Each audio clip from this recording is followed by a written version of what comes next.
Blouse நம்ம எவ்வளோ தான் அளவு எடுத்து மார்க் பண்ணி ஸ்டிச் பண்ணாலும் லாஸ்ட்டாக ஃபினிஷ் பண்ணும்போது சைட் ஜாயின் பண்ணுறப்போ ஏற்ற இறக்கம் வருதுங்களா, அதுக்கு எப்படின்றது ஆரம்பத்துலேருந்தே நம்ம ப்ளவுஸ்னுடைய பேக் சைடு அளவு எடுக்கிறோம் பாருங்கள், அந்த அளவு வச்சு ஃப்ரண்ட்டினுடைய ஹைட்டை மார்க் பண்ணோம். அதை வச்சு நம்ம பெல்ட் பீஸை மார்க் பண்ணோம். அப்போ தான் நம்மளுக்கு வந்து கால்குலேட் கரெக்டாக வரப்போ சைடு ஜாயின் பண்ணுறப்போ பெல்ட் பீஸ் வந்து எக்ஸ்ட்ரா வராமல் கரெக்டாக இருக்கும்.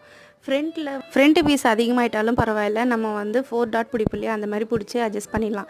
இதே பேக்கில் வந்து நம்மளுக்கு அதிகமாக இருந்துச்சுன்னா ஒன்றுமே பண்ண முடியாது. சப்போஸ் மடித்து தச்சிடலாம் தைச்சிங்கன்னா நம்மளுக்கு பேக்னுடைய ஹைட்டு ப்ளவுஸ்னுடைய ஹைட் வந்து குறைஞ்சிரும். அப்புறம் நம்மளை வந்து கஸ்டமர் திட்டுவாங்க. இந்த சைடு ஜாயின் ப்ராப்ளத்துக்கு தான் ஒரு ஃபுல் வீடியோ போட்டிருக்கேன். அது வந்து கீழே ப்ளே சிம்பிள் இருக்குது பாருங்கள், அதை டச் பண்ணி பார்த்தீங்கன்னா உங்களுக்கு ஃபுல் வீடியோ வந்து ஃபுல் எக்ஸ்பிளைனோடு இருக்கும். அதை பார்த்து எப்படின்னு ஸ்டிச் பண்ணுங்கள். ஸ்கிப் பண்ணாமல் ஃபுல்லாக பாருங்கள். பார்த்துட்டு எப்படி வந்தது சொல்லுங்கள். நாளைக்கு இன்னொரு வீடியோவில் பார்க்கலாம். தேங்க்ஸ் ஃபார் வாட்சிங். பாய்.